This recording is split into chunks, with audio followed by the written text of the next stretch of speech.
ओम नमः शिवाय। हर हर महादेव। आप सभी पर भोलेनाथ का आशीर्वाद सदैव बना रहे। आज है शुक्र प्रदोष व्रत और इस दिन सुखी दाम्पत्य जीवन की कामना हेतु और ग्रह दोष निवारण के लिए प्रदोष व्रत रखा जाता है और प्रदोष काल में भगवान शिव की पूजा करके कथा श्रवण किया जाता है। तो आइए आज भगवान शिव के चरणों में नतमस्तक होकर सुनते हैं शुक्र प्रदोष व्रत की संपूर्ण कथा, शिव चालीसा पाठ और आरती। कथा के अनुसार प्राचीन समय में एक नगर में 3 मित्र रहा करते थे। तीनों ही आपस में घनिष्ठ मित्र थे। इन तीनों में एक राजा का बेटा था, दूसरा ब्राह्मण पुत्र और तीसरा एक सेठ का पुत्र था। राजकुमार और ब्राह्मण के पुत्र का तो विवाह हो चुका था, लेकिन सेठ के पुत्र के विवाह के बाद गौना नहीं हुआ था। एक दिन तीनों मित्र आपस में नारियों पर चर्चा कर रहे थे। ब्राह्मण पुत्र ने नारियों की प्रशंसा करते हुए कहा कि नारी के बिना घर भूतों का डेरा होता है। ये वचन सुनकर सेठ के पुत्र ने अपनी पत्नी को घर लाने का तुरंत निश्चय किया। अब सेठ का पुत्र अपने घर गया और अपने माता पिता को इस बारे में बताया। तब उसके माता पिता ने अपने बेटे से कहा कि बेटा, अभी शुक्र देवता डूबे हुए हैं। इन दिनों में बहु बेटियों को उनके घर से विदा कराकर लाना शुभ नहीं होता है, इसलिए शुक्रोदय के बाद ही तुम अपनी पत्नी को विदा करा कर लाना। सेठ का पुत्र अपनी जिद पर अड़ा रहा और पत्नी को लेने ससुराल जा पहुंचा। सास ससुर ने भी उसको समझाने की बहुत कोशिश की, किंतु वह नहीं माना। अंत में विवश होकर उन्हें अपनी कन्या को विदा करना पड़ा। ससुराल से विदा होकर सेठ का पुत्र अपनी पत्नी के साथ नगर से बाहर निकला ही था कि उनकी बैलगाड़ी का पहिया टूट गया और एक बैल की टांग भी टूट गई। पत्नी को भी बहुत चोट आई। सेठ के पुत्र ने आगे चलने का प्रयास जारी रखा। कुछ दूर आगे बढ़े थे कि तभी कुछ डाकुओं ने उन्हें घेर लिया और वे उनका सारा धन लूटकर ले गए। अब किसी तरह सेठ पुत्र अपनी पत्नी के साथ जैसे तैसे रोता हुआ घर पहुंचा। तभी सांप ने उसे काट लिया। उसके पिता ने वैद्यों को बुलाया। तब उन्होंने कहा कि आपका पुत्र 3 दिन में प्राण त्याग देगा। उसी समय इस घटना का पता ब्राह्मण पुत्र को भी लगा। तब उसने सेठ के घर आकर कहा कि आप अपनी बहू को अपने पुत्र सहित उसके मायके भेज दो। ये सारी बाधाएं इस कारण से ही आई हैं कि आपका पुत्र शुक्रास्त में पत्नी को विदा करके ले आया है। यदि ये अपनी ससुराल पहुंच जाएगा तो बच जाएगा। सेठ को ब्राह्मण पुत्र की बात समझ में आ गई। उसने अपने पुत्र और पुत्रवधू को वापस लौटा दिया। वहां पहुंचते ही सेठ पुत्र की हालत ठीक होनी शुरू हो गई और फिर उसने शेष जीवन अपनी पत्नी के साथ में सुखपूर्वक बिताया। इसलिए पति की लंबी उम्र, दाम्पत्य जीवन सुखी बनाने के लिए और सभी मनोकामनाओं की पूर्ति के लिए शुक्र प्रदोष व्रत के दिन ये कथा अवश्य पढ़नी या सुननी चाहिए। एक समय की बात है, भगवान नारायण वैकुंठ लोक में विश्राम कर रहे थे। उन्हें निद्रा आ गई थी। तभी अपने स्वप्न में उन्होंने भगवान शंकर को देखा, जो लाखों चंद्रमाओं की तरह चमक रहे थे। त्रिशूल और डमरू धारण किए हुए सोने के आभूषणों से भगवान शंकर सुसज्जित थे और इंद्र द्वारा पूजित थे। शिव जी उनके सामने आनंदित होकर नृत्य कर रहे थे। ये देखकर भगवान विष्णु आनंदित हो उठे और वे अपनी शैया पर बैठकर विचारमग्न हो गए। देवी लक्ष्मी ने देखा तो पूछा, प्रभु, आप अचानक जाग क्यों गए? भगवान विष्णु कुछ समय तक मौन रहे, आनंद में डूबे रहे। आखिरकार उन्होंने कहा, देवी, मैंने आज अपने स्वप्न में भगवान महेश्वर को देखा। उनका रूप अनुपम, आनंद और सौंदर्य से भरा हुआ था। ऐसा लगता है कि शंकर जी ने मुझे याद किया है। क्या सौभाग्य है। चलो देवी, कैलाश चलते हैं और महादेव को देखें। तब भगवान विष्णु देवी लक्ष्मी जी को साथ लेकर कैलाश की ओर चल पड़े। वे आधे रास्ते ही पहुंचे थे कि उन्होंने देवी पार्वती के साथ भगवान शंकर को आते देखा, क्योंकि भगवान शिव ने जो कैलाश पर्वत पर विराजमान थे, उन्होंने भी ऐसा ही स्वप्न देखा था। उनका आनंद अपार था। उन्होंने एक दूसरे को देखते ही गले लगा लिया। खुशी के आंसू दोनों के नेत्रों से बह रहे थे। वे कुछ क्षणों के लिए मौन रहे, एक दूसरे को गले लगाए हुए।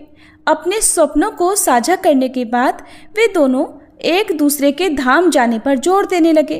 तब नारायण भगवान ने कहा, चलिए प्रभु, वैकुंठ चलते हैं। तब शंकर भगवान ने कहा, चलो कैलाश चलते हैं। उनका प्रेम इतना गहरा था कि ये निर्णय करना कठिन था कि कहाँ जाएं। तभी देवर्षि नारद आ गए अपनी वीणा बजाते हुए, नारायण नारायण। प्रभु क्या बात है? तब दोनों ने उनसे ही निर्णय करने का अनुरोध किया। नारद दिव्य मिलन से अभिभूत आनंद पूर्वक उनके गुण गाने लगे। वे तो अपने सामने भगवान शिव और भगवान नारायण को देखकर ही अभिभूत थे, आनंद मगन थे, इसलिए वे कोई निर्णय कर ही नहीं पाए। निर्णय न कर पाने के कारण ये तय हुआ कि अब देवी उमा स्वयं निर्णय करें। देवी उमा ने भी एक क्षण के मौन के बाद कहा, हे देवो, आपका शुद्ध और अद्वितीय प्रेम दिखाता है कि आपके धाम एक जैसे हैं। कैलाश वैकुंठ है और वैकुंठ कैलाश है, केवल नाम ही अलग हैं। ऐसा लगता है कि आपकी तो आत्माएं एक हैं, केवल शरीर ही अलग हैं। मैं भी मानती हूँ कि आपकी पत्नियां एक हैं। मैं लक्ष्मी में हूँ और लक्ष्मी मुझ में है।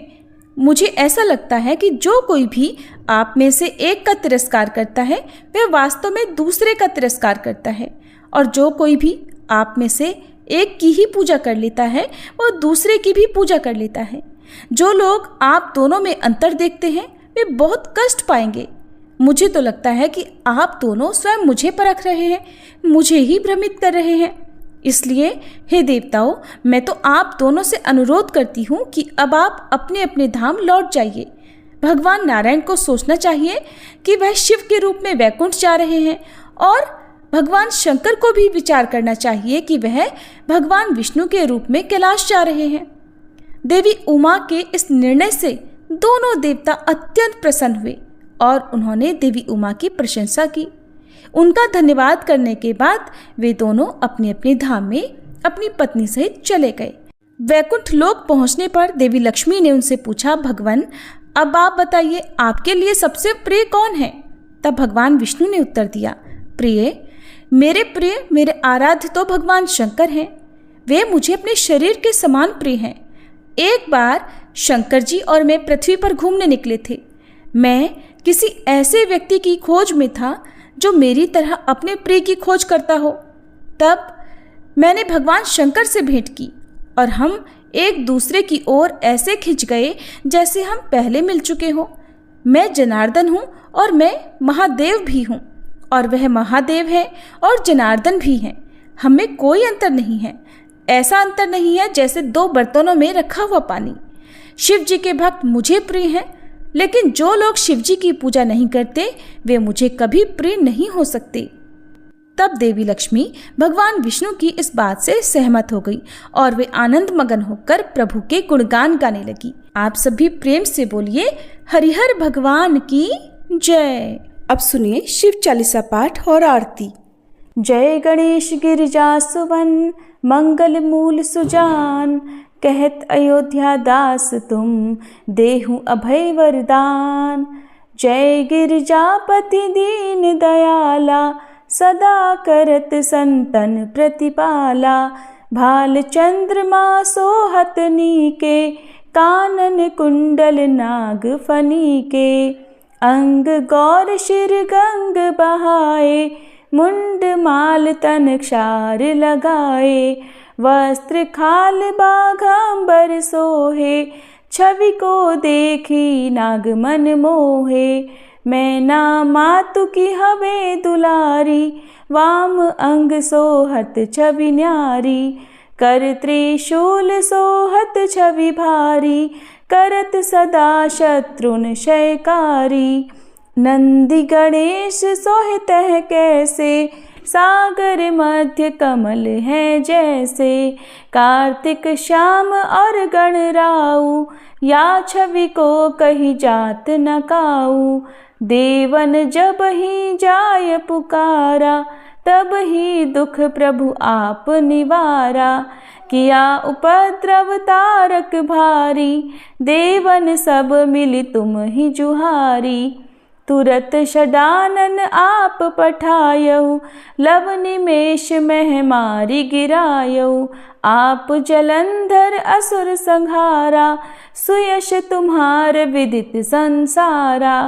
त्रिपुरासुर सन युद्ध मचाई, सब ही कृपा कर लीन बचाई। किया तपहि भागीरथ भारी, पुरब प्रतिज्ञा तासु पुरारी। दानिन मह तुम सम को नाही, सेवक स्तुति करत सदाही।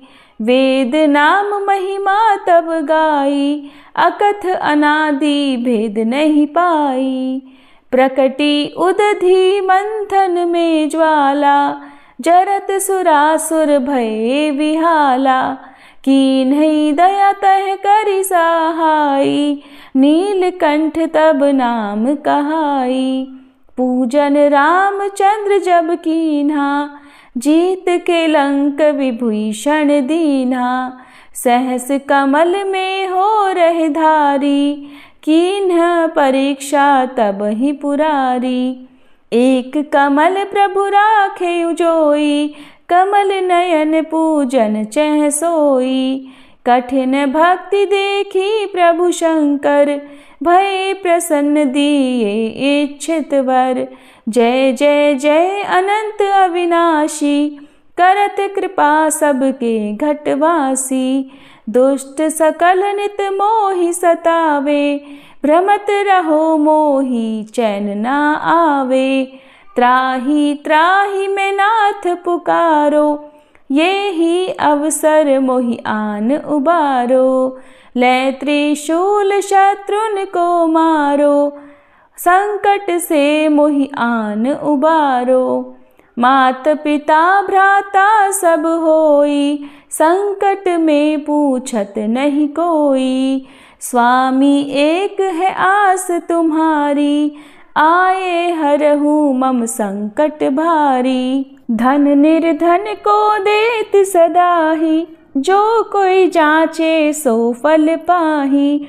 स्तुति के ही विधि करे तुम्हारी, क्षमहु नाथ अब चूक हमारी। शंकर हो संकट के नाशन, मंगल कारण विघ्न विनाशन। योगी यति मुनि ध्यान लगावे, शारद नारद शीश नवावे। नमो नमो जय नमः शिवाय, सुर ब्रह्मादिक पार न पाए। जो यह पाठ करे मन लाई, तापर होत है शंभु सहाई। ऋनिया जो कोई हो अधिकारी, पाठ करे सो पावन हारी। पुत्र होन कर इच्छा जोई, निश्चय शिव प्रसाद ते ही होई। पंडित त्रयोदशी को लावे, ध्यान पूर्वक होम करावे। त्रयोदशी व्रत करे हमेशा, ताके तन नहीं रहे कलेशा। धूप दीप नैवेद्य चढ़ावे, शंकर सम्मुख पाठ सुनावे। जन्म जन्म के पाप नसावे, अंत धाम शिवपुर में पावे। कहे अयोध्या दास आस तुम्हारी, जानी सकल दुख हरहु हमारी। नित नेम कर प्रातः ही पाठ करो चालीसा, तुम मेरी मनोकामना पूर्ण करो जगदीश। मगसर छठी हेमंत ऋतु संवत 64 जान, स्तुति चालीसा शिव ही पूर्ण कीन कल्याण। हर हर महादेव। ओम जय शिव ओमकारा, स्वामी जय शिव ओमकारा। ब्रह्मा विष्णु सदा शिव, ब्रह्मा विष्णु सदा शिव, अर्धांगी धारा। ओम जय शिव ओमकारा। एकानन चतुरानन पंचानन राजे, स्वामी पंचानन राजे। हंसासन गरुड़ासन, वृषवाहन साजे। ओम जय शिव ओमकारा। दो भुज चारु चतुर्भुज, 10 भुज अति सोहे, स्वामी 10 भुज अति सोहे। त्रिगुण रूप निरखता, त्रिभुवन जन मोहे। ओम जय शिव ओमकारा। अक्षमाला वनमाला मुंडमाला धारी, स्वामी मुंडमाला धारी। चंदन मृग मद सोहे भाले शशिधारी। ओम जय शिव ओमकारा। श्वेतांबर पीतांबर बाघांबर अंगे, स्वामी बाघांबर अंगे। सनकादिक गरुडादिक भूतादिक संगे। ओम जय शिव ओमकारा। कर के मध्य कमंडल चक्र त्रिशूलधारी, स्वामी चक्र त्रिशूलधारी। सुखकारी दुखहारी जग पालनकारी। ओम जय शिव ओमकारा। ब्रह्मा विष्णु सदा शिव जानत अविवेका, स्वामी जानत अविवेका। प्रणवाक्षर में शोभित ये तीनों एका। ओम जय शिव ओमकारा। त्रिगुण स्वामी जी की आरती जो कोई नर गावे, स्वामी जो कोई नर गावे। कहत शिवानंद स्वामी रटत भोलानंद स्वामी, सुख संपत्ति पावे। ओम जय शिव ओमकारा। ओम जय शिव ओमकारा, स्वामी जय शिव ओमकारा। ब्रह्मा विष्णु सदा शिव अर्धांगी धारा। ओम जय शिव ओमकारा। सभी प्रेम से बोलिए नमः पार्वती पते हर हर महादेव।